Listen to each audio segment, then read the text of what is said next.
Hello everyone and welcome to Sussex Army Cadet Force Virtual Training. My name is Colour Sergeant Batten and today I'm going to be taking you for your first PT session. Woo!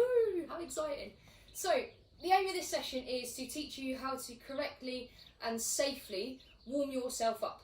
It's really important that you guys stay active throughout this time and that you guys are doing it in a safe manner. So things that you guys are going to need before you do any sort of PT session, you might want a bit of a podgy ground.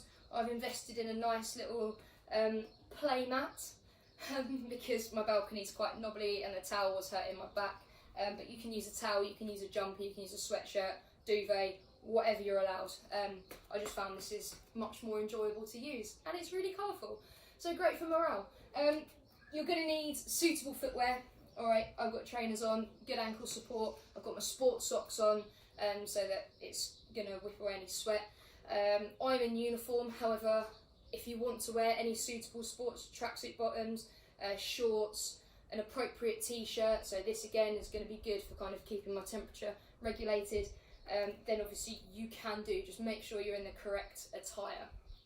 I've also got with me a water bottle, alright, because especially in this heat and the increasing temperatures that we've got, staying hydrated is so important.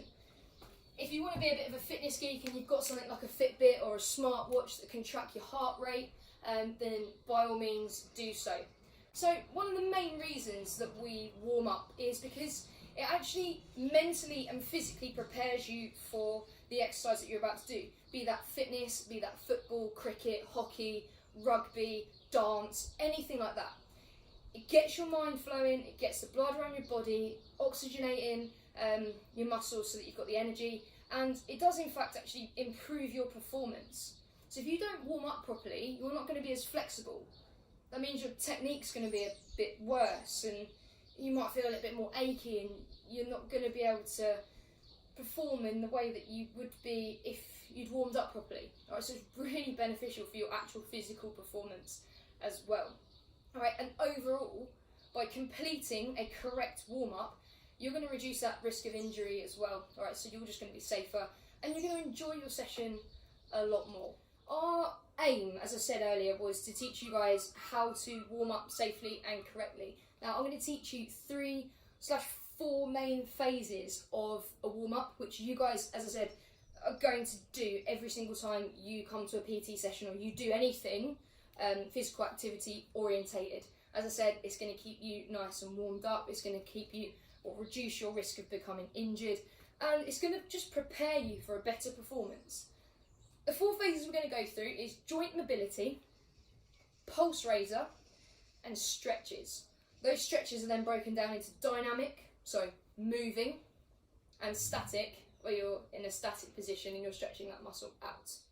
Your warm-up should last up to 10 minutes, so if you're warming up for a football game or if you're warming up at the detachment, you'll be doing that for around about 10 minutes, and that's kind of the optimum time to prepare that body properly. The first phase we're going to go into is our joint mobility. Now, this is often kind of skipped through unless you know, you've got like a proper instructor who's like on it. So the first thing we're going to do is just wake up those joints. Like I said, you might have been sat down for a little while, so we need to kind of safely mobilise those. They're surrounded by loads of connective tissues, which are kind of tough fibres, which if they're injured, they take a long time to heal. They take longer than bones to heal. And they also take longer to warm up, so it's good to start off with those. Right, this is the part where we start to get our heart rate raised. The next part is going to be a pulse raiser. So we need to get that heart beating. That heart sends blood all the way around our body. In that blood is oxygen.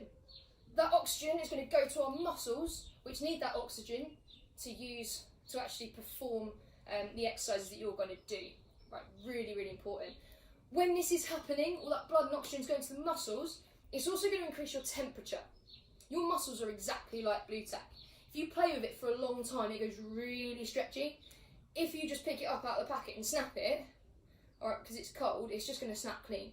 Right, and that's very similar to your muscles. Right, so it's really important that you warm those up, make them stretchier. That makes you more flexible, and that's the sort of things that's going to reduce your risk of injury.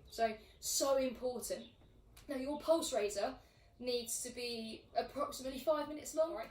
Now we're going to move on to dynamic stretches. Now these are stretches that are done whilst moving. So you'll see a lot of footballers when they're warming up, stretching on the move, looking a little bit funny, doing like dancey type things.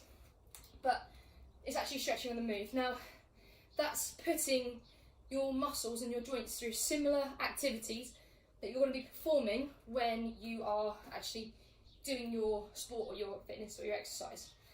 So these are better than static stretches because to start off with in your warm-up, they're warming up your muscles a little bit easier, so you don't go into your full range of movement to start off with. You're gradually building up to that full range of movement. So if, for example, I was to do high knees, which is our first stretch, I'm not going to go straight up to try and knee my hand.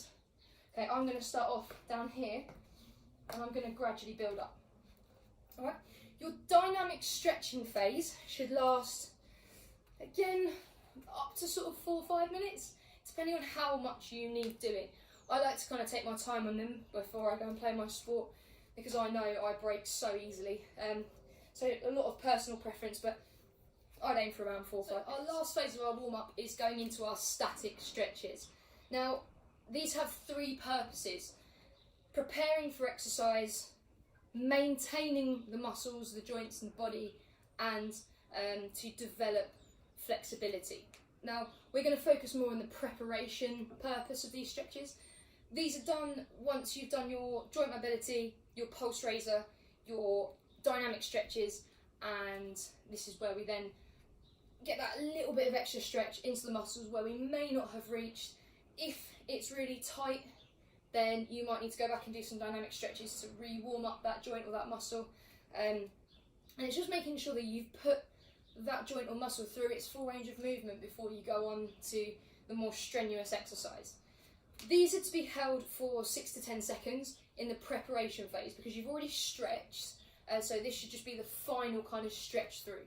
Again, really important that you're focusing on all the muscle groups, especially that you're going to work, or if you've got any old injuries, you might need to spend a little bit more time on those. So there to kind of get that little bit of extra range of movement into your joints. Really important, right, that you're doing those after your dynamic stretches because you don't want to go down here and go ping and go because you're not warmed up properly. Remember that blue tack analogy I used literally describes a muscle pretty much perfectly. So in this lesson we have covered how to warm up, the 4 phases of our warm-up, so our joint mobility, our pulse raiser, our dynamic stretches and our static stretches. Please, please, please, before you do any of my PT sessions, make sure you are doing this full warm-up. It prepares you for the exercise, makes your body nice and mobile, prevents or reduces the risk of injury, and it will prepare you to have a better performance. Well done today, guys. Thanks for tuning in. This is Sussex Army Cadet Force virtual training PT sessions with Colour Sergeant Batten. Have a good evening and work hard, guys. See you soon. So this was the explanation phase of the full 4-phase warm-up. In a later video, I will be showing you the demonstration, imitation, and obviously the practice phase. So keep an eye out for that, and that's the one you're going to be doing every single time before your PT sessions. Enjoy, guys.